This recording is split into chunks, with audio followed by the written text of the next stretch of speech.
एक लाइन है कि एक समय पारथ ने भारत जीत लियो, एक समय कुल भील लूट लियो वनमा। ये लाइन बिल्कुल मैच करता है इस टाइम बांग्लादेश की प्रधानमंत्री जो कि प्रेजेंट टाइम में इस्तीफ़ा दे चुकी हैं, शेख हसीना। एक समय ये था कि वहाँ की आर्मी उनको सल्यूट करती थी, एक समय ये आया भी था कि उनको खुद का ही देश, जहाँ वो 15 साल जिन्होंने शासन किया, उस देश को छोड़ने पे मजबूर कर दिया। सिर्फ 45 मिनट्स का टाइम दिया था शेख हसीना। तो आज हम बात करने जा रहे हैं बांग्लादेश के बारे में। प्रेजेंट टाइम में जो सबसे ज़्यादा ट्रेंडिंग और लोकप्रिय टॉपिक है बांग्लादेश, क्या है विवाद, क्या है रीज़न, क्यों बांग्लादेश में इतना विवाद हो रहा है, क्यों बांग्लादेश में इतने मर्डर्स हो रहे हैं, क्यों बांग्लादेश में इतना प्रॉब्लम्स हो रही हैं ना, क्यों शेख हसीना ने इस्तीफ़ा दिया, क्यों वो अपने देश को छोड़कर भागी, क्यों वो भारत आई, वो भारत ही क्यों आई, इन सारे सवालों का जवाब आज हम मिलेगा आप लोगों को इसी वीडियो में। तो जो रीज़न, सबसे पहला रीज़न है विवाद का, वो है रिजर्वेशन।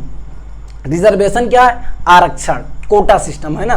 तो बांग्लादेश में 56% आरक्षण है, 56%। आप समझ लीजिए कि अगर 100 नौकरियां वहाँ आती हैं तो 56% यानी 56 जो जॉब्स हैं वो ऑलरेडी फिक्स होती हैं। सिर्फ 44% ऐसी जॉब्स हैं जो मेरिट के बेस पे मेहनती लोगों को दिया जाता है, बाकी पहले से ऑलरेडी फिक्स है। ये आरक्षण रिजर्वेशन ये 56% सिर्फ एक व्यक्ति को नहीं दिया जाता है, जिसमें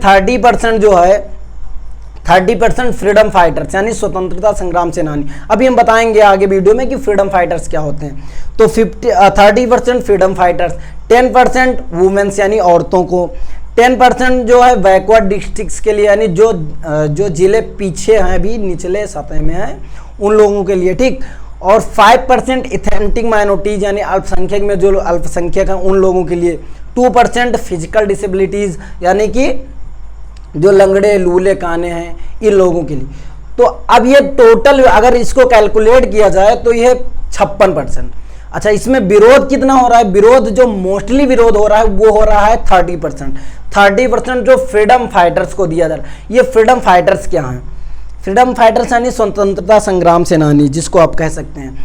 तो जैसे 1947 में इंडिया से पाकिस्तान अलग हुआ, ठीक। अब पाकिस्तान एक अलग देश बन गया, इंडिया अलग देश बन गया, लेकिन पाकिस्तान दो हिस्सों में, एक ईस्ट पाकिस्तान एक वेस्ट पाकिस्तान, दो था। अब कुछ समय के बाद उन दोनों में, चूंकि पाकिस्तान, आप सारे लोग जानते हैं कि पूरी दुनिया उनसे पनाह मांगता है, इतना बेकार देश है, तो कैसे जमेगा किसी से। तो फिर क्या होता है कि बांग्लादेश और पाकिस्तान दोनों में फिर विवाद स्टार्ट हो जाता है।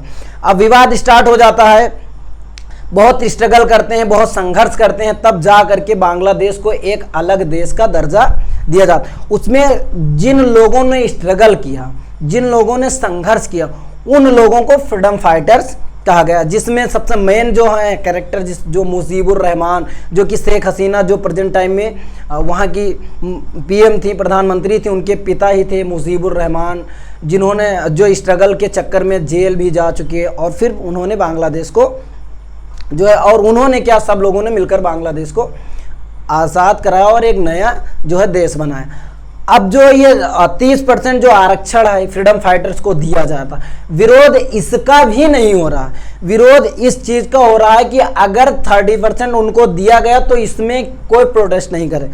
अब पीढ़ी दर पीढ़ी वो स्थानांतरित होती जा रही है, जैसे उनके बच्चों को दिया जा रहा है, फिर उनके पोती पोता को दिया जा रहा है। तो अब जो यूनिवर्सिटीज़ के जो बच्चे थे वो प्रोटेस्ट इस चीज़ को लेकर करने लगे कि अगर उनको दिया जा रहा है यहाँ तक कोई दिक्कत नहीं, लेकिन अब उनके बच्चों को मिलेगा, फिर बच्चे के बच्चों को मिलेगा। तो इन सारी चीज़ों का प्रोटेस्ट स्टार्ट हुआ, क्योंकि बीच में कोर्ट ने परमिट भी दे दिया था कि आरक्षण को कम करके 7%, 56% से 7% पे ला दिया था। लेकिन बाद में फिर क्या हुआ कि वो जो फ्रीडम फाइटर्स के बच्चे थे, ग्रैंडसन या जो थे, उन लोगों ने जा करके फिर से PIL दिया, और फिर उस पर फिर वो उसी प्रकार बना रहेगा।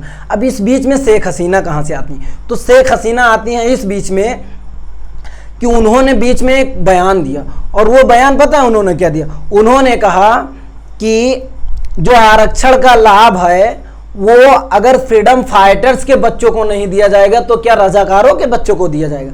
उनका जो ये स्टेटमेंट था कि जो प्रोटेस्टेंट हैं, जो प्रोटेस्ट करने वाले हैं, उनको इतनी नफरत क्यों है, उनको फ्रीडम फाइटर्स के बच्चों से, उनके खानदानों से इतनी नफरत क्यों है। अगर उनको लाभ नहीं दिया जाएगा तो क्या रजाकारों के बच्चों को दिया जाएगा।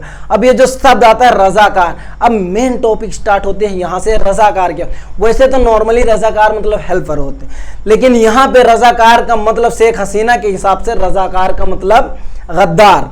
ठीक, तो अब जब इन्होंने ये बयान दिया कि रजाकारों के बच्चों को दिया जाएगा, अब इनके बयान को तोड़ मरोड़ कर पेश किया जाने लगा। अब इस बयान से ये साबित किया जाने लगा कि शेख हसीना ने जो प्रोटेस्ट करने वाले स्टूडेंट्स हैं उनको गद्दार कहा है, उनकी फैमिली को गद्दार कहा। अब ये प्रोटेस्ट यहाँ से स्टार्ट होता। अब बड़ी बड़ी यूनिवर्सिटी जैसे इंडिया में जामिया है या BHU या फलानी नवा की बहुत सारी ऐसी यूनिवर्सिटीज, जैसे बांग्लादेश में भी बड़ी बड़ी यूनिवर्सिटी से क्या होता है, प्रोटेस्ट स्टार्ट हो जाता है। जैसे इंडिया में फार्मर प्रोटेस्ट स्टार्ट होता है, फिर क्या होता है कि विपक्ष पार्टियां उसमें शामिल होने लगती, फिर क्या होता है कि उसमें मुस्लिम लीग, ये लीग, वो लीग, अब पूरा एकदम उसको जो है पलट दिया गया। विरोध किस चीज का हो रहा है उसको पलट करके कहां पहुंचा दिया गया। अब वहां पे जो है अब एकदम बिल्कुल सिस्टम ही चेंज। अब वहां मंदिरों को तोड़ा जाने लगा, लोगों को परेशान किया जाने लगा, माइनॉरिटीज को परेशान किया जाने लगा, जो कि बिल्कुल गलत। और शेख हसीना के रहते ये पॉसिबल भी नहीं था, क्योंकि वो जो है बहुत मेच्योर और समझदार, बहुत जो है ऐसी लेडी थी, ऐसे नॉर्मली नहीं थी। अगर कोई नॉर्मल 15 ईयर जो है कोई जो है शासन नहीं कर सकता। तो अब शेख हसीना भारत ही क्यों है, क्योंकि भारत से उनकी यादें जुड़ी हैं। जब बचपन में इनकी फैमिली में शायद आई थिंक 18 लोगों को मार दिया गया है इनकी शेख हसीना की फैमिली में। कुछ दिन पहले जो है, शायद बहुत दिन पहले इंडिया में वो बहुत सालों तक रही, और चूंकि इंडिया से जो है बांग्लादेश का रिलेशन भी काफ़ी अच्छा है, तो इस वजह से जो है शेख हसीना भाग करके इंडिया में आए, और प्रेजेंट टाइम में वो शायद इंडिया में हैं भी।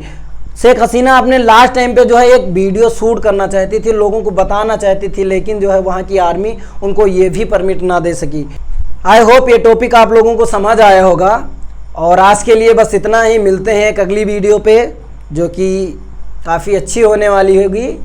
सो अगर वीडियो अच्छी लगी तो चैनल को सब्सक्राइब करना ना भूलिए, और साथ में घंटा को दबाना नहीं भूलिएगा।